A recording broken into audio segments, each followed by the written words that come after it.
Chapter 6 Anatomy of Flowering Plants 6.3 Anatomy of dicotyledonous and monocotyledonous plants.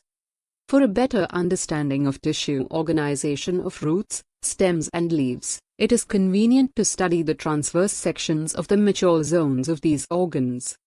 First, dicotyledonous root. Let's see transverse section of sunflower root.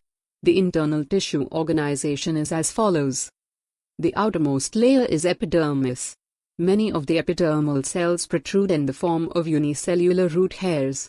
The cortex consists of several layers of thin-walled parenchyma cells with intercellular spaces. The innermost layer of the cortex is called endodermis. It comprises a single layer of barrel-shaped cells without any intercellular spaces. The tangential as well as radial walls of the endodermal cells have a deposition of water-impermeable, waxy material suberin in the form of Casparian strips. Next to endodermis lies a few layers of thick-walled parenchymatous cells referred to as pericycle. Initiation of lateral roots and vascular cambium during the secondary growth takes place in these cells. The pith is small or inconspicuous. The parenchymatous cells which lie between the xylem and the phloem are called conjunctive tissue. There are usually 2 to 4 xylem and phloem patches. Later, a cambium ring develops between the xylem and phloem. All tissues on the inner side of the endodermis such as pericycle, vascular bundles and pith constitute this deal. Next is monocotyledonous root. The anatomy of the monocot root is similar to the dicot root in many respects. It has epidermis, cortex, endodermis, pericycle, vascular bundles and pith. As compared to the dicot root which have fewer xylem bundles, there are usually more than 6 polyarch xylem bundles in the monocot root. Pith is large and well developed. Monocotyledonous roots do not undergo any secondary growth. Moving to stem. First, dicotyledonous stem.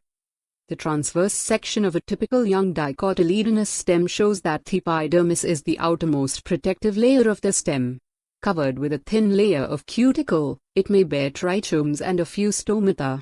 The cells arranged in multiple layers between epidermis and pericycle constitute the cortex. It consists of 3 subzones. The outer hypodermis consists of a few layers of parenchymatous cells just below the epidermis, which provide mechanical strength to the young stem. Cortical layers below hypodermis consist of rounded thin-walled parenchymatous cells with conspicuous intercellular spaces. The innermost layer of the cortex is called the endodermis. The cells of the endodermis are rich in starch grains and the layer is also referred to as the starch sheath. Pericycle is present on the inner side of the endodermis and above the phloem in the form of semilunar patches of sclerenchyma. In between the vascular bundles there are a few layers of radially placed parenchymatous cells, which constitute medullary rays. A large number of vascular bundles are arranged in a ring. The ring arrangement of vascular bundles is a characteristic of dicostem. Each vascular bundle is conjoint, open, and with enlarged protoxylem. A large number of rounded, parenchymatous cells with large intercellular spaces which occupy the central portion of the stem constitute the pith. Second is monocotyledonous stem.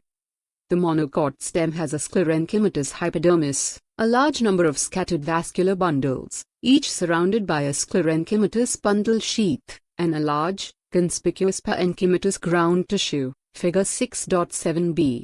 Vascular bundles are conjoint and closed. Peripheral vascular bundles are generally smaller than the centrally located ones. The phloem parenchyma is absent, and water-containing cavities are present within the vascular bundles. Now let's see leaf. Dorsiventral leaf or dicotyledonous leaf. The vertical section of a dorsiventral leaf through the lamina shows 3 main parts, namely, epidermis, mesophyll and vascular system. The epidermis which covers both the upper surface, adaxial epidermis, and lower surface, abaxial epidermis, of the leaf has a conspicuous cuticle. The abaxial epidermis generally bears more stomata than the adaxial epidermis. The latter may even lack stomata. The tissue between the upper and the lower epidermis is called the mesophyll. Mesophyll, which possesses chloroplasts and carry out photosynthesis, is made up of parenchyma. It has 2 types of cells, the palisade parenchyma and the spongy parenchyma. The adaxially placed palisade parenchyma is made up of elongated cells, which are arranged vertically and parallel to each other. The oval or round and loosely arranged spongy parenchyma is situated below the palisade cells and extends to the lower epidermis. There are numerous large spaces and air cavities between these cells. Vascular system includes vascular bundles, which can be seen in the veins and the midrib.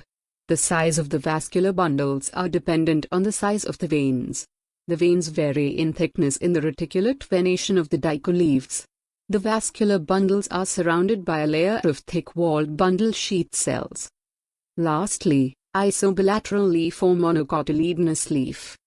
The anatomy of isobilateral leaf is similar to that of the dorsiventral leaf in many ways. It shows the following characteristic differences. In an isobilateral leaf, the stomata are present on both the surfaces of the epidermis, and the mesophyll is not differentiated into palisade and spongy parenchyma.